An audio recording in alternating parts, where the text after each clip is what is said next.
जय श्री कृष्ण। राधे राधे। अतः पंचमोध्याय प्रारंभ। अर्जुन बोले, हे कृष्ण, आप कर्मों के संन्यास की और फिर कर्म योग की प्रशंसा करते हैं, इसलिए इन दोनों में से जो एक मेरे लिए भली भांति निश्चित कल्याणकारक साधन हो उसको कहिए। श्री भगवान बोले, कर्म संन्यास और कर्म योग ये दोनों ही परम कल्याण के करने वाले हैं, परंतु उन दोनों में भी कर्म संन्यास से कर्म योग साधन में सुगम होने से श्रेष्ठ है। हे अर्जुन, जो पुरुष न किसी से द्वेष करता है और न किसी की आकांक्षा करता है, वह कर्मयोगी सदा सन्यासी ही समझने योग्य है, क्योंकि राग द्वेषादि द्वंद्वों से रहित पुरुष सुखपूर्वक संसार बंधन से मुक्त हो जाता है। उपयुक्त संन्यास और कर्मयोग को मूर्ख लोग पृथंग फल देने वाले कहते हैं, न कि पंडित जन, क्योंकि दोनों में से एक में भी सम्यक प्रकार से स्थित पुरुष दोनों के फल रूप परमात्मा को प्राप्त होता है। ज्ञान योगियों द्वारा जो परम धाम प्राप्त किया जाता है, कर्मयोगी द्वारा भी वही प्राप्त किया जाता है। इसलिए जो पुरुष ज्ञान योग और कर्म योग को फल स्वरूप में एक देखता है, वही यथार्थ देखता है।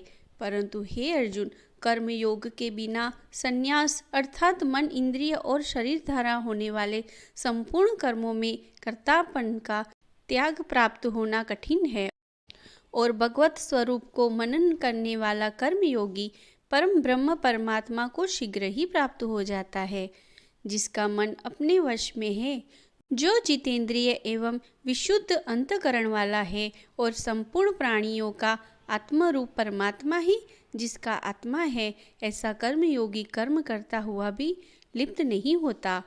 तत्व को जानने वाला सांख्य योगी तो देखता हुआ, सुनता हुआ, स्पर्श करता हुआ, सूंघता हुआ, भोजन करता हुआ, गमन करता हुआ, सोता हुआ, श्वास लेता हुआ, बोलता हुआ, त्यागता हुआ, ग्रहण करता हुआ तथा आँखों को खोलता हुआ और मूंदता हुआ भी सब इंद्रियां अपने अपने अर्थों में बरत रही है। इस प्रकार समझकर निसंदेह ऐसा माने कि मैं कुछ भी नहीं करता हूँ।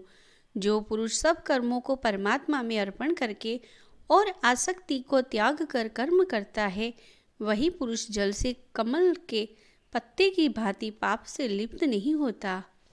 कर्मयोगी ममत्व बुद्धि रहित केवल इंद्रिय, मन, बुद्धि और शरीर द्वारा भी आसक्ति को त्याग कर अंतःकरण की शुद्धि के लिए कर्म करते हैं।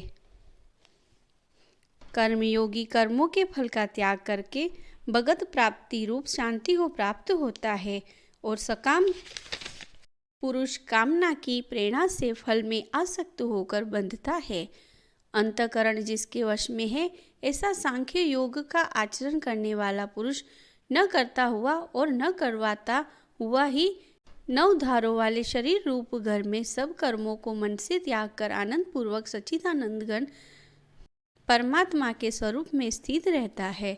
परमेश्वर मनुष्यों के न तो कर्तापन की, न कर्मों की और न कर्म फल के संयोग की ही रचना करते हैं, किंतु स्वभाव ही बरत रहा है।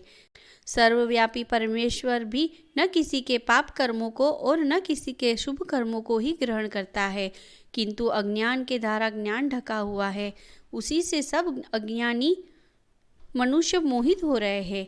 परंतु जिनका वह अज्ञान परमात्मा के तत्व ज्ञान द्वारा नष्ट कर दिया गया है, उनका वह ज्ञान सूर्य के सदृश उस सच्चिदानंद घन परमात्मा को प्रकाशित कर देता है।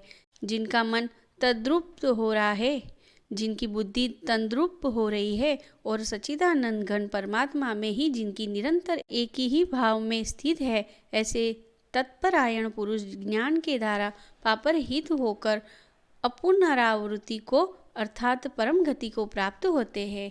वे ज्ञानी जन विद्या और विनय युक्त ब्राह्मण में तथा गौ, हाथी, कुत्ते और चांडाल में भी समदर्शी ही होते हैं।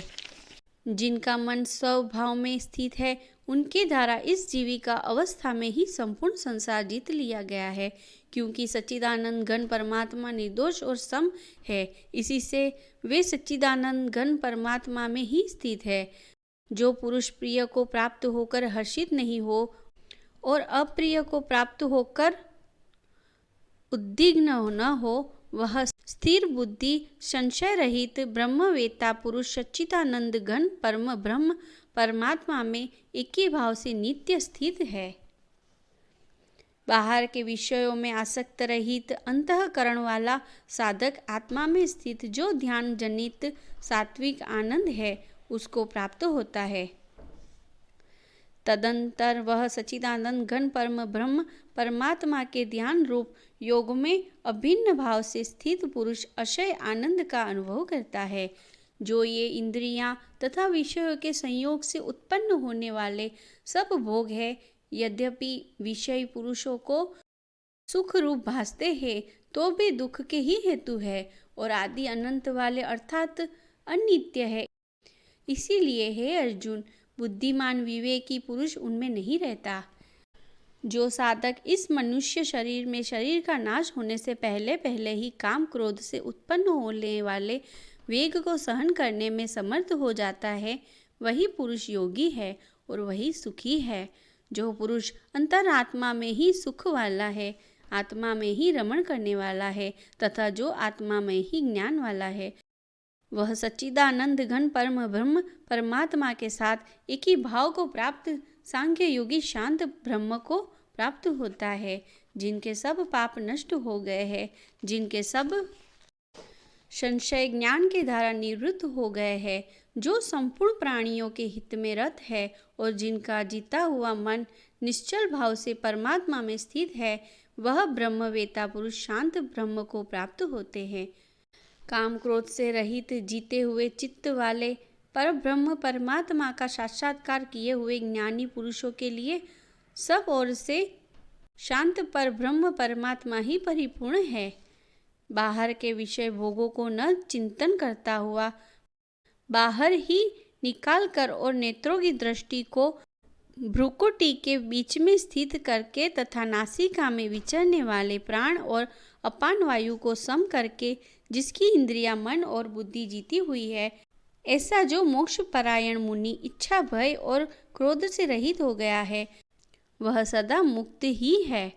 मेरा भक्त मुझको सब यज्ञ और तपों का भोगने वाला संपूर्ण लोकों के ईश्वरों का भी ईश्वर तथा संपूर्ण भूत प्राणियों का सुयद अर्थात स्वार्थ रहित दयालु और प्रेमी ऐसा तत्व से जानकर शांति को प्राप्त होता है। ओम तत्सदिति श्रीमद्भगवद गीता सुपनिषत्सु ब्रह्म विद्यायां योग शास्त्रे श्री कृष्ण अर्जुन संवादे कर्म संन्यास योगो नाम पंचमोध्याय संपूर्ण। जय श्री कृष्ण। 5वें अध्याय का महात्म्य। श्री भगवान जी बोले, हे लक्ष्मी, 5वें अध्याय का महात्म्य सुन। एक ब्राह्मण पिगल नाम का अपने धर्म से भ्रष्ट हुआ। वह कुसंग में बैठ मच्छी मांस खावे, मदिरा पान करे और जुआ खेले। तब उस ब्राह्मण को भाईचारे में से छेक दिया गया। तब वह किसी और नगर में चला गया। देवयोग से वह पिगल एक राजा के यहाँ नौकर हो गया। राजा के पास और लोगों की चुगलियाँ किया करे। जब बहुत दिन बीते तो वह धनवान हो गया। उसने अपना विवाह कर लिया, परंतु स्त्री व्यभिचारिणी आई। वह स्त्री को मारे। एक दिन उस स्त्री को बड़ी मार पड़ी। तब उस स्त्री ने दुखी होकर अपने भर्ता को विष दे दिया। वह ब्राह्मण मर गया। उस ब्राह्मण ने गिद्ध का जन्म पाया। कुछ काल पीछे वह स्त्री भी मर गई। उसने तोती का जन्म पाया। तब वह एक तोते की स्त्री हुई। एक दिन उस तोती ने तोते से पूछा, तूने तोते का जन्म क्यों पाया? तब उस तोते ने कहा, हे तोती, मैं अपने पिछले जन्म की बात करता हूँ। मैं पिछले जन्म में ब्राह्मण था, अपने गुरु की आज्ञा नहीं मानता था। मेरा गुरु बड़ा विद्वान था, उसके पास और विद्यार्थी रहते थे। जब गुरुजी किसी और विद्यार्थी को पढ़ावे तो मैं उनकी बात में बोल पड़ता। कई बार मना करने पर भी मैं नहीं माना। तब मुझको गुरुजी ने श्राप दिया, कहा जा तू तोते का जन्म पावेगा। इस कारण से तोते का जन्म पाया। अब तू कह किस कारण से तोती हुई। उसने कहा मैं पिछले जन्म में ब्राह्मणी थी। जब ब्याही आई तब भर्ता की आज्ञा नहीं मानती थी। भर्ता ने मुझे मारा। एक दिन मैंने भर्ता को विष दिया और वह मर गया। जब मेरी देह छूटी तब बड़े नरक में मुझे गिराया। कई नरक भुगवा कर अब मेरा तोती का जन्म हुआ। तोते ने सुनकर कहा, तू बुरी है जिसने अपने भर्ता को विष दिया। तोती ने कहा, नरकों के दुख भी तो मैंने ही सहे हैं। अब तो तुझे भर्ता मानती हूँ। एक दिन वह तोती वन में बैठी थी कि वह गिद्ध आया। तोती को उस गिद्ध ने पहचान लिया। वह गिद्ध तोती को मारने चला। आगे तोती पीछे गिद्ध जाते दोनों तोती एक शमशान भूमि में थककर गिर पड़ी। वहाँ एक साधु का दाह हुआ था। साधु की झोपड़ी वर्षा के जल के साथ भरी हुई पड़ी थी। वह उसमें गिर पड़ी। इतने में गिद्ध आया और तोती को मारने लगा। उसी खोपड़ी के जल के साथ उनकी देह धुल गई और आपस में लड़ते दोनों मर गए और अधम देह से छुटकर देवदेही पाई। विमान आए 3 पर बैठकर वैकुंठ को गए। वह खोपड़ी एक साधु की थी जो गीता के 5वें अध्याय का पाठ करता था। वह परम पवित्र थी। उसके जल से दोनों पवित्र हो गए। जो प्राणी श्री गंगा जी का स्नान करके श्री गीता जी का पाठ करते हैं वह वैकुंठ को जाते हैं। जय श्री कृष्ण। राधे राधे।